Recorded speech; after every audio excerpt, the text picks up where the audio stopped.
Good morning students. आमिन आई third classes में आप सभी लोगों का हार्दिक स्वागत है। हम लोग मैथ में ट्रायंगल चैप्टर पढ़ रहे हैं, एक्सरसाइज 6.4।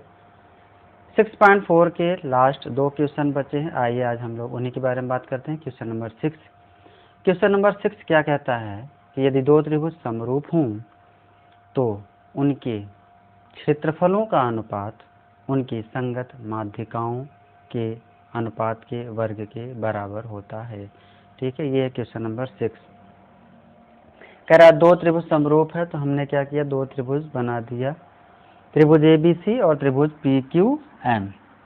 माध्यिका दिया है AD और PM, तो माध्यिका दे दिया। माध्यिका मतलब सम्मुख शीर्ष से माध्यिका वो होगी कि जिस भुजा इस भुजा को क्या करे, दो बराबर भागों में बांट दें, यानी BD बराबर होगा DC, QM बराबर होगा MR, तभी इसको और इसको हम लोग माध्यिका कहेंगे, है ना।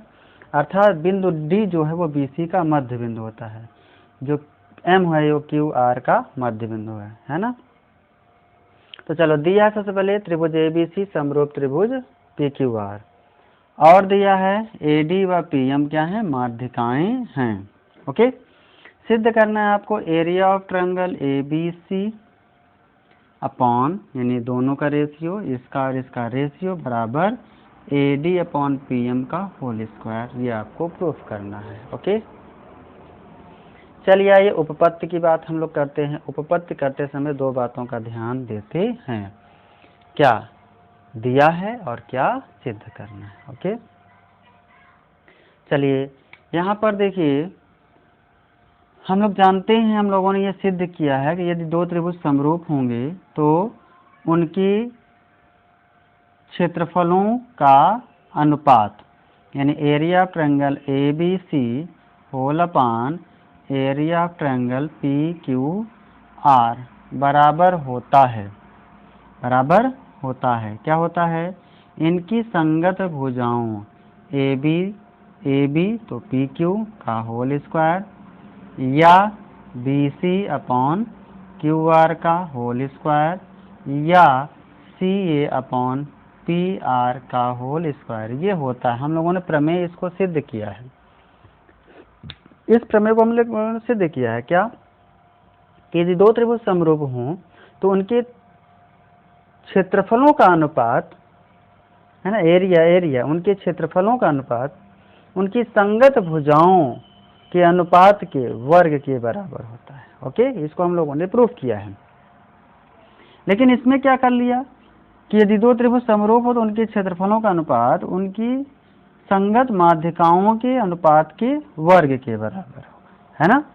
इसका मतलब है कि AB अपॉन PQ के बराबर आ जाए AD अपॉन PM, तो उठा के इसके स्थान पर रख देंगे, या BC अपॉन QR के स्थान पर आ जाए AD अपॉन PM, उठा के इसमें रख देंगे, या CA अपॉन PR के स्थान पर आ जाए AD अपॉन PM, तो उठाकर रख देंगे और हमारा ये आ जाएगा, है ना।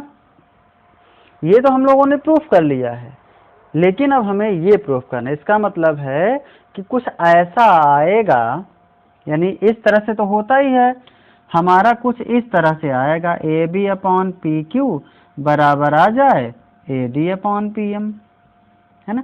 ऐसा कुछ आएगा तो AB अपॉन PQ का स्थान पर AD अपॉन PM कर देंगे और ये हमारा आ जाएगा।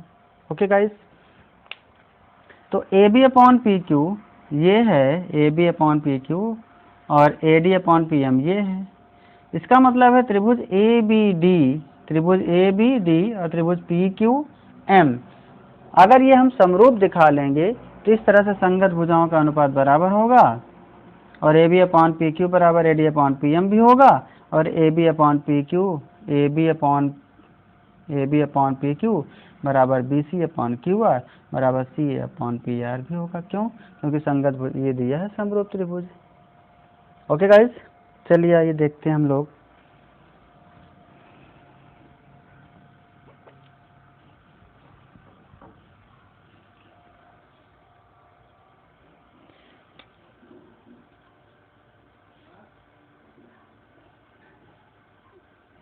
त्रिभुज ABC समरूप त्रिभुज पी क्यू आर। ये कैसे है? ये दिया है ना, दिया है। इसलिए क्या हो जाएगा? A B upon P Q बराबर B C upon Q R बराबर C A upon P R, है ना। कैसे आगे आप दिखा दो ब्रैकेट में, समरूप त्रिभुजों की संगत भुजाएं समानुपाती होती हैं, है ना, समानुपाती होती हैं।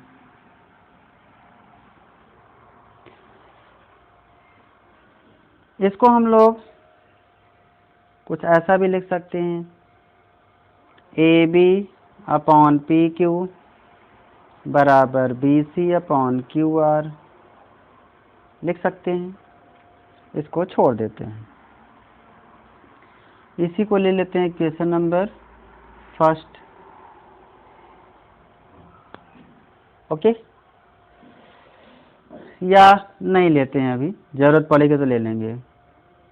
या A B upon P Q बराबर A B upon P Q.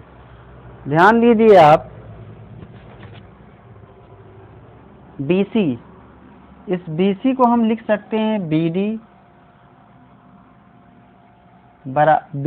बराबर डी सी होगा और बी सी के आधा होगा। बी डी क्या है? इस बी सी का आधा होगा क्योंकि डी मध्य बिंदु है। बी सी का आधा होगा बी डी और बी डी के 2 गुने के बराबर होगा बी सी। तो इस बी सी के स्थान पर लिख सकते हैं 2BD और उधर क्यू आर के स्थान पे 2QM, है ना। काहे? क्योंकि होता है क्या, डी व एम क्रमशः बी सी व क्यू आर के मध्य बिंदु हैं, के मध्य बिंदु हैं, मध्य बिंदु हैं। या सीधे कह दे कि एडी क्या है? एडी व पीएम माध्य का है। सीधे सीधे आप ये भी लिख सकते हो कि एडी व पीएम क्या है? माध्य का है। चलो, ये 2 से 2 कैंसिल हो गया। ये A B upon P Q बराबर B D upon Q M. Okay, इसको हम लोग लेते हैं क्वेश्चन नंबर फर्स्ट। अब आइए हम लोग लेते हैं अब त्रिभुज ए बी डी व त्रिभुज पी क्यू एम में, P Q M A B D में। ओके, आप ध्यान से देखो, कोण ए बी डी बराबर होगा कोण पी क्यू एम के। बोले भाई, ए बी डी बराबर होगा पी क्यू एम के। क्यों बराबर होगा? क्योंकि A B C P Q R बराबर होगा। क्यों बराबर होगा? क्योंकि त्रिभुज ए बी सी त्रिभुज पी क्यू आर समरूप दिया है और हम लोग जानते हैं कि 2 समरूप त्रिभुजों के संगत कोण परस्पर बराबर होते हैं। इसको कैसे आपने लिख दिया? तो इसके सामने आप लिख दो, चूंकि त्रिभुज, या ऐसे लिखो चूंकि, चलो हाँ लिख देते हैं, त्रिभुज ए बी सी समरूप त्रिभुज पी क्यू आर दिया है ना। त्रिभुज ए बी सी समरूप त्रिभुज पी क्यू आर दिया है, तो ये कोण बराबर होगा। कोण ए बी सी बोलो या कोण ए बी डी बोलो, एक ही बात है। ओके, अच्छा, तथा A B upon P Q बराबर B D upon Q M, ये कहाँ से है? समीकरण 1 से, समीकरण 1 से। इसलिए क्या हो गया भैया बताओ? इसलिए त्रिभुज ए बी डी समरूप हो गया त्रिभुज पी क्यू एम से। कैसे? साइड एंगल साइड से, है ना। देखो ए बी और इधर बी डी, ये बी डी बराबर है P Q Q M, P Q Q M. और इन्हीं दोनों भुजाओं के अंतरित कोण, ये इन्हीं दोनों भुजाओं से अंतरित कोण ये भी आपस में क्या है? बराबर हैं। तो इसलिए क्या हो गया? दोनों त्रिभुज समरूप हो गया। ओके गाइस, अब हम लोग जानते हैं कि यदि दो त्रिभुज समरूप हो जाएं तो उनकी संगत भुजाएं क्या होती हैं? अनुपातिक होती हैं। तो लिख देते हैं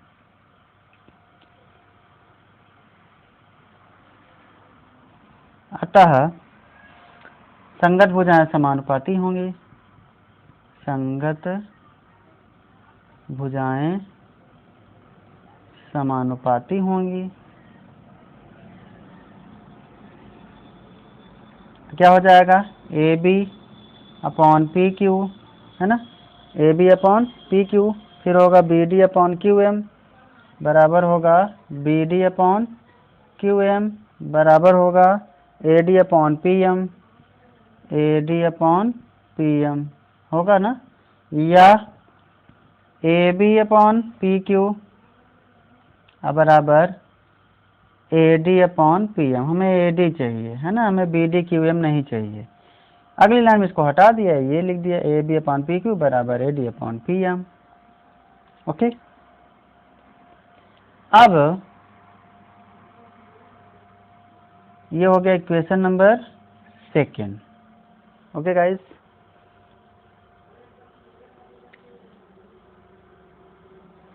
अब ये सेकेंड ध्यान से देखिए।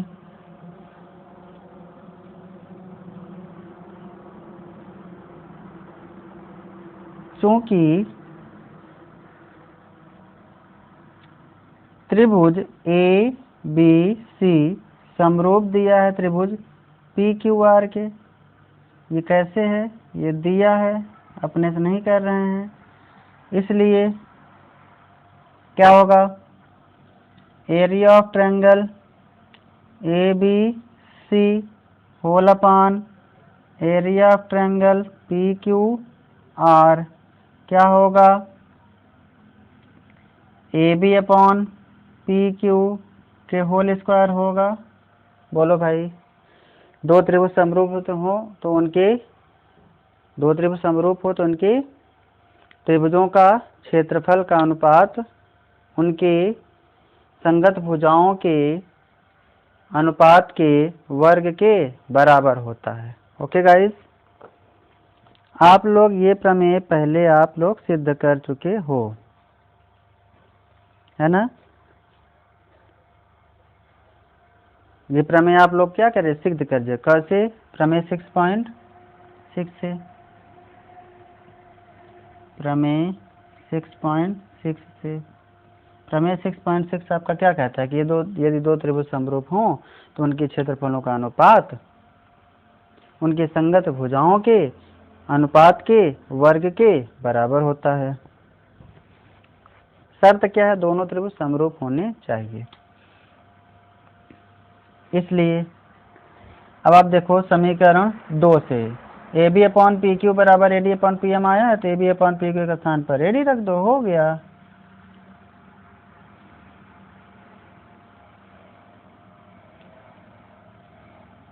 Area of triangle A B C whole upon area of triangle P Q R, है ना, बराबर। ध्यान से देखिए, A B upon P Q बराबर A D upon P M. यहाँ A B upon P Q, A B upon P Q के स्थान पे क्या लिख सकते हैं? A D upon P M. तो हो जाएगा A D upon P M. ये आगे दिखा दो कैसे? समीकरण 1 से, समीकरण 2 से, समीकरण 2 से ए बी बटे पी क्यू का मान रखने पर, है ना। ये चीज़ आप आगे लिखोगे, ठीक है ना, ये चीज़ इसके सामने लिखोगे और यही आपको प्रूफ करना था। I hope you understand.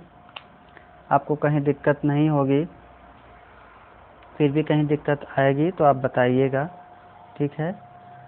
देखो यहाँ पर A B upon P Q बराबर A D upon P M है, तो यहाँ ये प्रमेय 6.6 ये लिख देंगे और A B upon P Q बराबर हम है A D upon P M, तो A B upon P Q के स्थान पर A D upon P M लिख दिए, उठा के रख दिए हैं, ठीक है।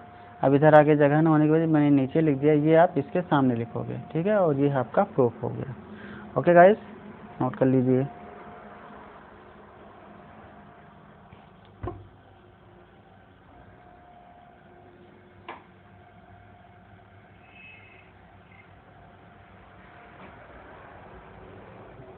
आइए अब क्वेश्चन नंबर 7 पर हम लोग बात करते हैं। क्वेश्चन नंबर 7 क्या कहता है,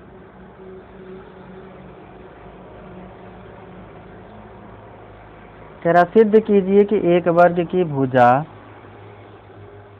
पर बना समबाहु त्रिभुज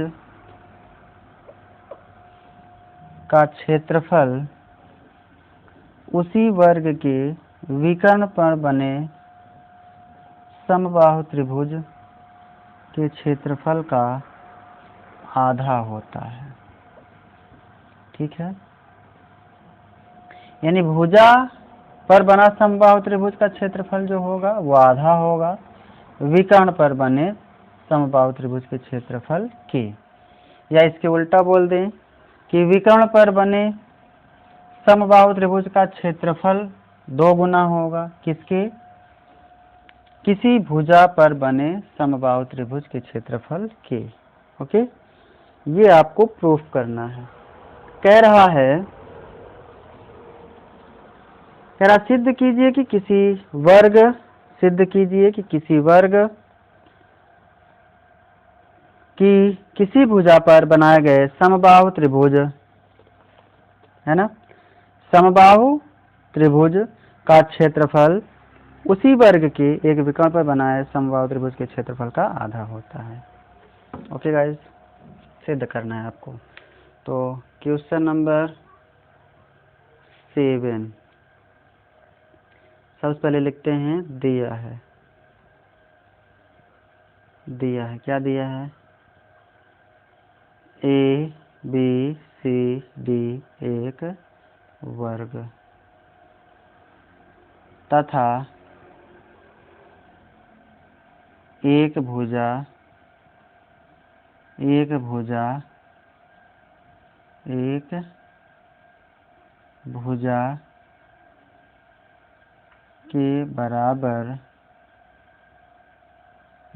के बराबर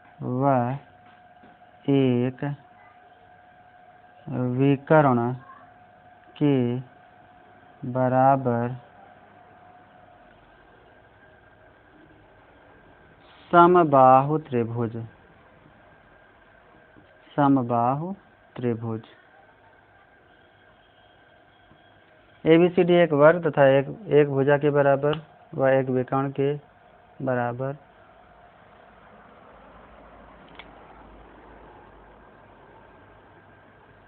भुजा वाले समबाहु त्रिभुज, ठीक है। चलिए सिद्ध करना है।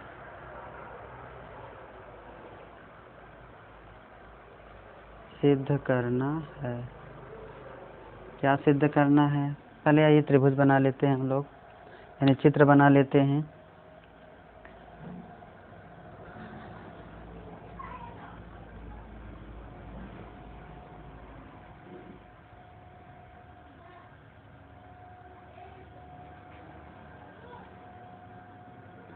स्केल कहाँ चली गई,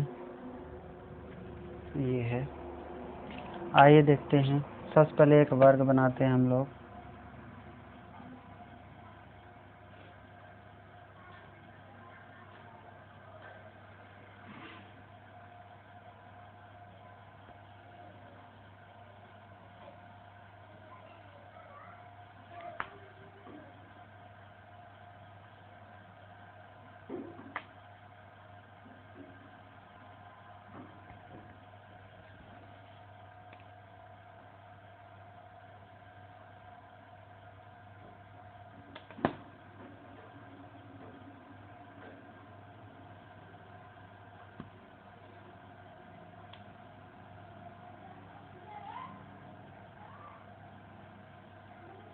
एक ये वर्ग हम लोगों ने बना लिया, मैंने बना लिया, है ना। अब कह रहा है इसकी एक भुजा के बराबर बना एक समबाहु त्रिभुज। चलिए किधर भी बना लेते हैं, ऊपर तो जगह नहीं है, इधर भी छोटा पड़ जाएगा तो नीचे ही बना लेते हैं। ये 18 सेंटीमीटर का है तो 18 सेंटीमीटर की भुजा इधर भी ले लेते हैं। अब ये आप लोग प्रकार से बनाइएगा, है ना। इसके बराबर भुजा लेकर के इधर चाप लगा लीजिए, इधर चाप लगा लीजिए, मिला दीजिएगा, बन जाएगा, है ना।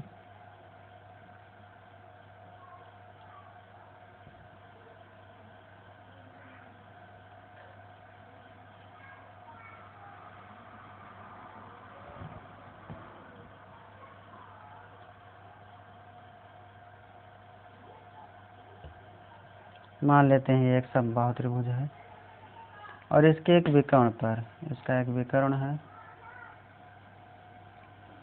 ये, इस पर भी त्रिभुज एक बनाना है, इधर कम पड़ जाएगा।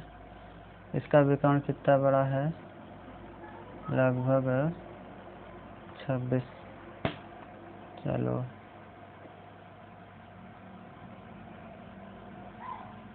ठीक है। चलो इसको आप लोग प्रकार से बनाइएगा, है ना। एक विकर्ण के बराबर किधर भी आप बना लो, कोई, जब मैंने नीचे बनाया है आप इधर इधर किधर भी बना सकते हो, ऊपर बना सकते हो, इधर भी बना रहे, उससे कोई फर्क नहीं है। ये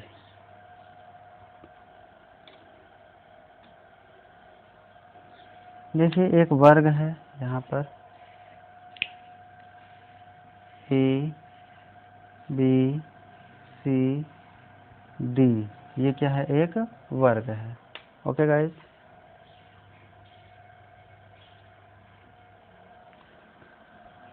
और ए सी, अच्छा नाम इसमें नहीं दिया है ना, क्वेश्चन में कुछ नाम हो नहीं दिया है, ठीक है, अपने से ही देना है। ए सी ई ले लेते हैं और ये ले लेते हैं एफ, है ना। अच्छा पहले छोटा त्रिभुज नाम लिया, पहले बड़ा, किसी वर्ग की किसी भुजा पर बना, पहले भुजा की बात किया तो पहले ई इसको लेंगे और एफ इसको लेंगे, है ना। विकर्ण पर बाद में कह रहा है तो पहले फिर ये एफ ले लेंगे। ओके, तो क्या सिद्ध करना है आपको, सिद्ध करना है कि भुजा पर बने त्रिभुज का क्षेत्रफल, यानी इस भुजा के बराबर, ये जो सी डी भुजा है इसके बराबर भुजा ये सी डी ई जो है ये समबाहु त्रिभुज है ना। तो area of triangle C D E is equal, अब विकर्ण के बराबर भुजा, ये जो त्रिभुज बना है, area of triangle A C F, इसका क्या है, आधा, यानी इसको आधा कर दो तो इसके क्षेत्रफल के बराबर हो जाता है, ये आपको सिद्ध करना है। ओके, चलिए आइए उत्पत्ति।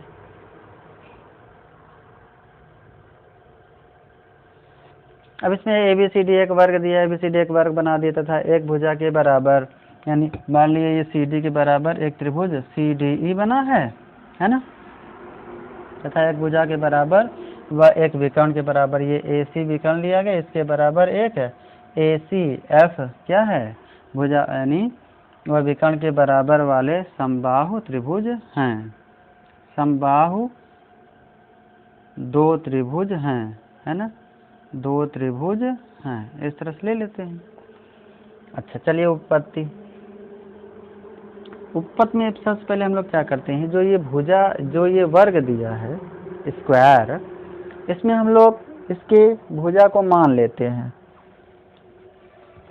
क्या करते हैं, मान लेते हैं। क्या मानते हैं, हम लोग जानते हैं कि वर्ग क्या है भैया, जिसकी चारों भुजाएं क्या हो, समान हो और प्रत्येक कोण 90 अंश हो, उसे ही हम लोग वर्ग कह देते हैं। ठीक है, प्रत्येक कोण समान होगा और प्रत्येक कोण 90 अंश होगा, तभी हम लोग उसको वर्ग कहेंगे।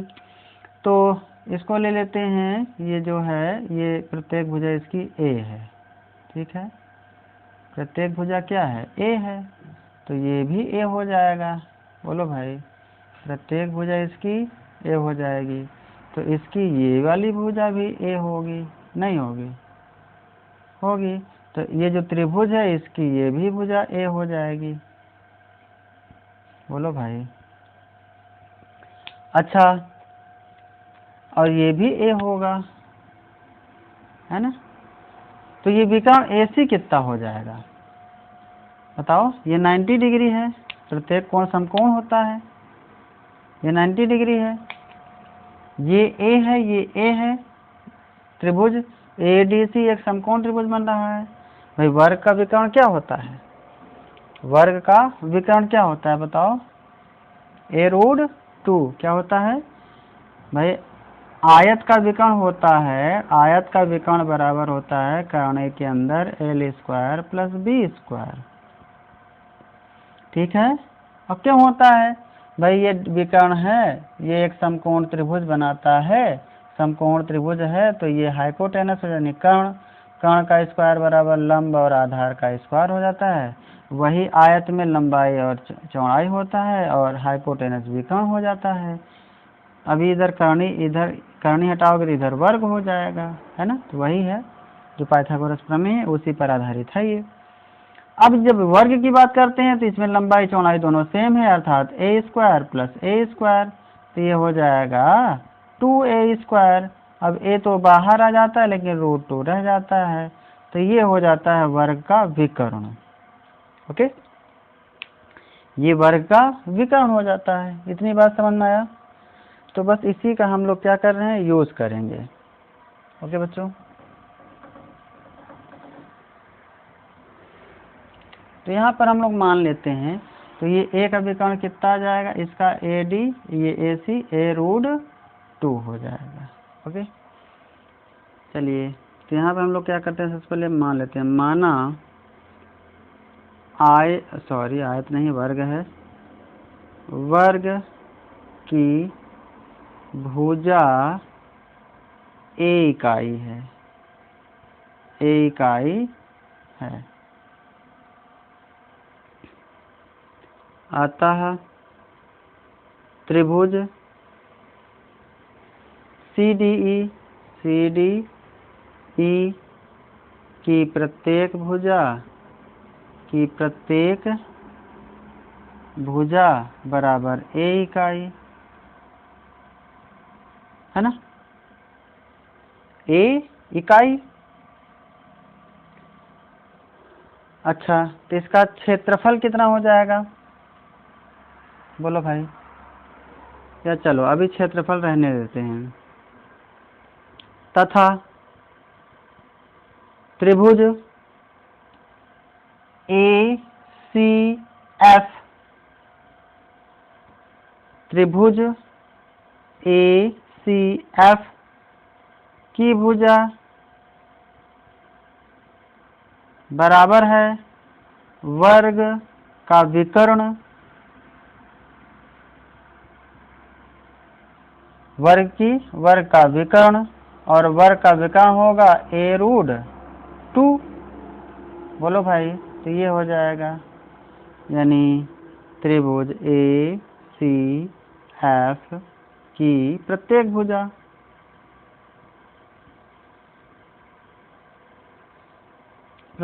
ये हो जाएगा। अतः समबाहु त्रिभुज के क्षेत्रफल का सूत्र क्या होता है, समबाहु त्रिभुज के क्षेत्रफल का सूत्र क्या होता है। अगर इसको चाहो आप कैसे आया है, तो इसको आप आगे ऐसे ब्रैकेट में लिख सकते हो, चूंकि वर्ग का विकर्ण बराबर होता है भुजा √2, ठीक है, ये होता है। अब अतः एरिया ऑफ ट्रायंगल, पहले छोटा वाला त्रिभुज का नाम लिया तो CDE अपॉन, सीधे रेशियो कर देते हैं, भाई चाहे अलग अलग निकालो, फिर बाद में समीकरण मान के समीकरण 1/2 करो, या सीधे बटे कर देते हैं, है ना। भाई इसको अलग निकालो, फिर बड़े वाले को अलग निकालो क्षेत्रफल, फिर समीकरण 1/2 करो, या डायरेक्ट बटा कर देते हैं। तो area of triangle ACF, ACF triangle ACF बराबर, अब देखिए ऊपर भी समबाहु त्रिभुज है, तो समबाहु त्रिभुज का क्षेत्रफल क्या होता है, हम एरिया निकालने जा रहे हैं ना, एरिया। तो समबाहु त्रिभुज का क्षेत्रफल क्या होता है, बताओ भाई, √3/4 भुजा स्क्वायर, भुजा स्क्वायर। तो CDE की प्रत्येक भुजा कितनी है, A। तो √3/4 भुजा स्क्वायर यानी A square whole upon ACF का क्षेत्रफल, इसके लिए भी वही फार्मूला, √3/4 भुजा स्क्वायर। तो √3/4 भुजा स्क्वायर, इसकी भुजा क्या है, A√2। तो A√2 पूरे का वर्ग, है ना। तो ये √3/4 से कैंसिल हो गया, ये हो गया A स्क्वायर अपॉन ये वर्ग दोनों का है, तो ये हो जाएगा A स्क्वायर, और √2 का स्क्वायर हो जाएगा इंटू 2। तो ये बराबर A स्क्वायर से A स्क्वायर कैंसिल हो गया, ये हो गया 1/2, यानी area of triangle CDE whole upon area of triangle ACF, है ना, CDE और ACF। या ये AC इधर आएगा, तो एरिया ऑफ ट्रायंगल CDE ये इधर आएगा, तो क्या हो जाएगा, half area of triangle ACF। और यही आपको प्रूफ करना था। इतनी बात समझ में आ गया, यही आपको प्रूफ करना था। देखिए यहाँ पे दो बातों का ध्यान देना था। सबसे पहला कि वर्ग जो दिया, वर्ग का विकर्ण कैसे निकालते हैं, आपको बताया गया वर्ग का विकर्ण निकालने का फार्मूला।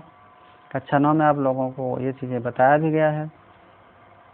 दूसरा, समबाहु त्रिभुज का क्षेत्रफल क्या होता है, तो समबाहु त्रिभुज का क्षेत्रफल भी आपको बताया गया, √3/4 भुजा स्क्वायर। अब ये कैसे सूत्र बना है, आपको कक्षा 9 में बताया गया था। हीरोज के फार्मूले का सूत्र यूज करके ये सूत्र बनता है समबाहु त्रिभुज के क्षेत्रफल का। ओके गाइस, तो इस तरह से आपका ये प्रश्नावली क्या होती है, फिनिश हो जाती है। आगे और भी 2 ऑप्शनल क्वेश्चन दिए हैं, इसको तो वैसे आप लोगों को करना चाहिए स्वयं, है ना। फिर भी आइए देख लेते हैं। चेहरा त्रिभुज ABC और त्रिभुज BDE 2 समबाहु त्रिभुज हैं। समबाहु त्रिभुज इस प्रकार है कि D भुजा BC का मध्य बिंदु, त्रिभुजों ABC और BDE के क्षेत्रफलों का अनुपात ज्ञात कीजिए। मध्य बिंदु दिया है D, है ना। चलिए आइए, अच्छा आपको क्लू दे ही देते हैं इसका भी, इसको नोट कर लीजिए आप लोग।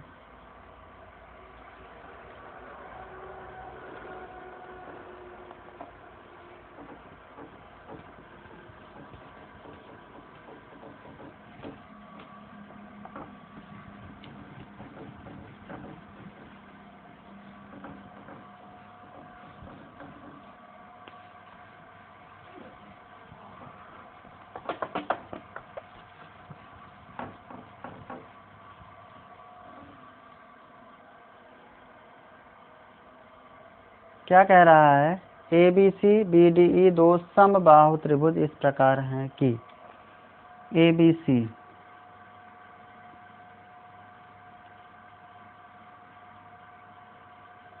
ABC ये एक समबाहु त्रिभुज है, और दूसरा BDE, BD कहीं है, D कहाँ है, आगे पढ़ो, DBC का मध्य बिंदु है।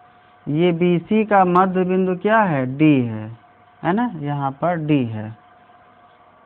तो त्रिभुज बन रहा है BDE, D भुजा BC का मध्य बिंदु है ना। तो BDE,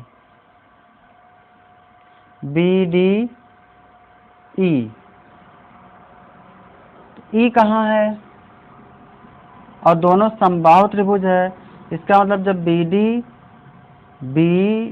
ये जो डी है ये बी सी का मध्य बिंदु है, तो इसका आधा बी डी और ये भी संभव, तो ये इधर भी आएगा ई, है ना, इधर कहीं ई होगा। इस प्रकार से त्रिभुज बनेगा। कह रहा ना दोनों समबाहु त्रिभुज हैं। ओके,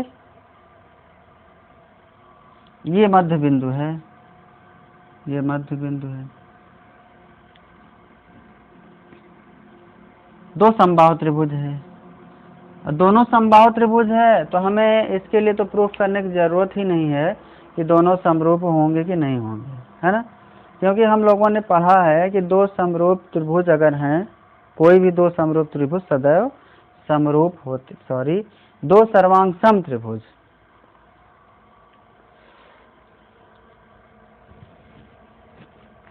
दो, मैंने सर्वांग सम कह दिया, दो सर्वांग सम त्रिभुज नहीं, दो समबाहु त्रिभुज, यहाँ पर समबाहु त्रिभुज की बात कर रहा है। दो समबाहु त्रिभुज, कोई भी दो समबाहु त्रिभुज सदैव समरूप होते हैं।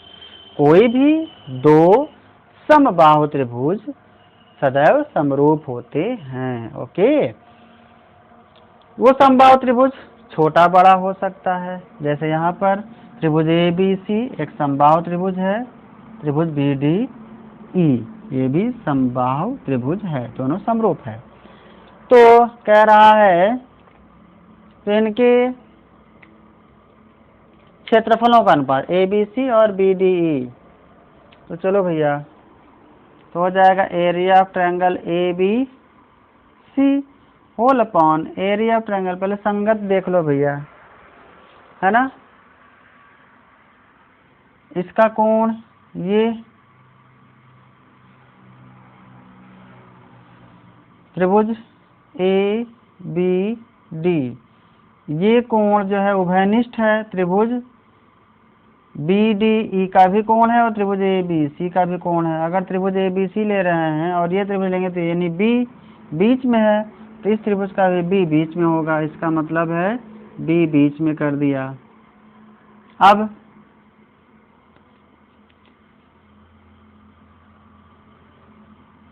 ए बी सी और इधर ये डी जो है बी सी का मध्य बिंदु है, अर्थात ये भुजा इसके बराबर, इन सब बराबर हो गया। तो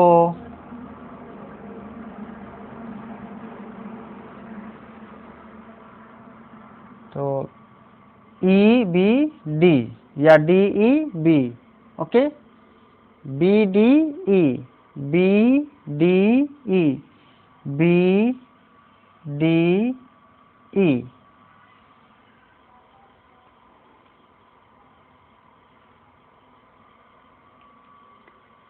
बी डी ई, बी यहाँ पर ए देखो त्रिभुज ए बी सी बी है और इस त्रिभुज का भी कोण बी है, तो बी दोनों में उभयनिष्ठ है, ये बीच में, तो ये बीच में रखेगा और फिर हो जाएगा ई बी डी, है ना, ये हो जाएंगे संगत। ओके, चलिए, तो अब क्या हो जाएगा भैया बताओ, संगत भुजाओं का अनुपात बराबर होता है, तो A B upon E B, A B तो अपॉन ई बी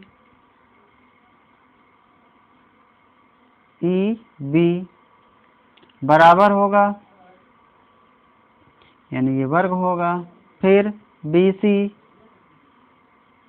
और upon B D, B C तो बी डी पूरे का वर्ग बराबर ए सी बराबर ई डी, इसका भी वर्ग होगा। इतनी बात समझ में आया। देखो त्रिभुजों का ये संगत भुजा लेना बहुत इम्पोर्टेंट है। अब अगर आप सीधे लोगे त्रिभुज ए बी सी और त्रिभुज बी ई डी, तो संगत कहाँ होगा, ए बी सी कोण ए क्या कोण बी बराबर है, कैसे कह सकते, संगत नहीं है भाई। इस त्रिभुज का कोण बी और इस त्रिभुज छोटे वाले त्रिभुज का भी कोण बी उभयनिष्ठ है, तो जब ए बी सी बीच में लिख रहे हो तो यहाँ भी बी बीच में ही होगा। चलिए अब देखिए इस बी सी का मध्य बिंदु ये दिया डी, तो यहाँ पर देखो बी सी बी डी को ले लो, बाकी को हटा दो, तो ये B C upon B D पूरे का वर्ग। बी सी का मध्य बिंदु डी है, इसका मतलब है कि बी सी के स्थान पर हम 2BD लिख दें या BD के स्थान पर हाफ BC लिखें। बोलो, तो BC के स्थान पर 2BD लिख देते हैं, अब अपॉन BD अब पूरे का वर्ग, ये BD कैंसिल, 4/1 वर्ग होगा ना। इस तरह से इसका जो आंसर आएगा 4:1। ओके गाइस, 4:1 आ जाएगा इसका आंसर। पहले त्रिभुज बड़ा लिया है, जो पूछ रहा है ABC और BD सही है, उसको कार्य से BDE ना कह के EBD बोलना चाहिए, गलत छपा है उसमें, प्रिंट जो हो गया, जो प्रिंट छपा है वो गलत हो। उसको पूछना चाहिए कि त्रिभुज ABC और त्रिभुज EBD के क्षेत्रफलों का अनुपात क्या होगा, EBD देखना चाहिए। ठीक है, आप उसको बुक बना लीजिएगा, त्रिभुज EBD लिख लीजिए। ओके, चलिए अगला, अब इसको आप कर लोगे, आगे लिख लोगे, यही चीज लिखोगे, फिर अनुपात में दिखा दो, तो ये 4:1 हो जाएगा। ओके बच्चों, इसको आपको स्वयं फिर करना है।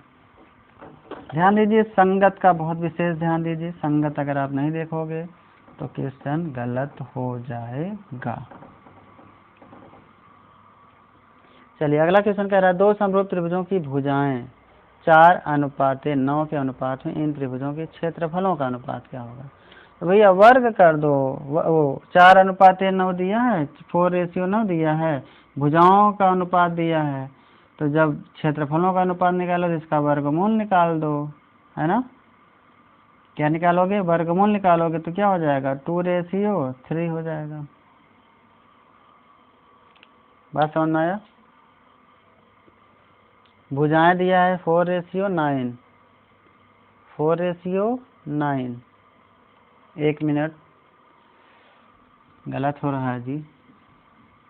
देखो एरिया ऑफ ट्रायंगल कोई मान लेते हैं ABC और whole upon area of triangle कोई है, मान लो PQR ट्रायंगल इज इक्वल, अब संगत भुजाओं का अनुपात बराबर होगा, अर्थात AB अपॉन PQ का होल स्क्वायर होगा, है ना।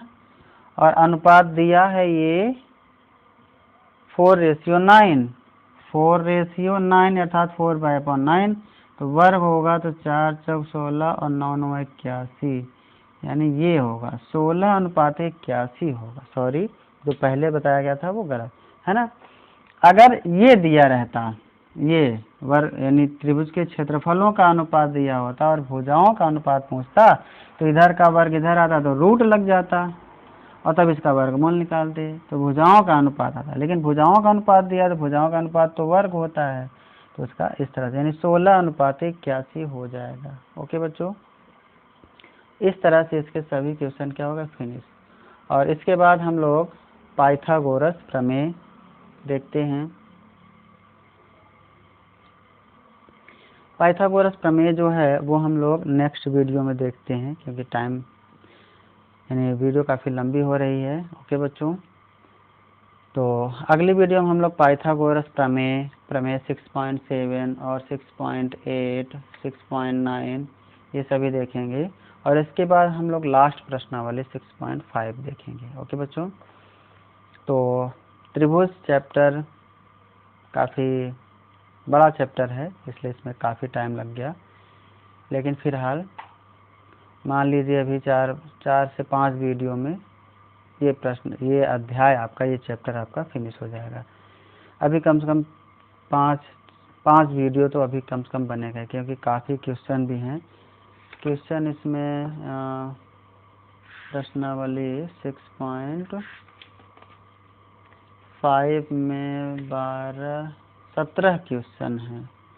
17 क्वेश्चन का मतलब एक वीडियो में 3 से 4 प्रश्न बनेंगे, तो 4 चौक 16 है ना। अगर 4 वीडियो बनेगा तो 4, और प्रमेय में 4 2 6 7 वीडियो भी बन जाएगा चैप्टर फिनिश होने में।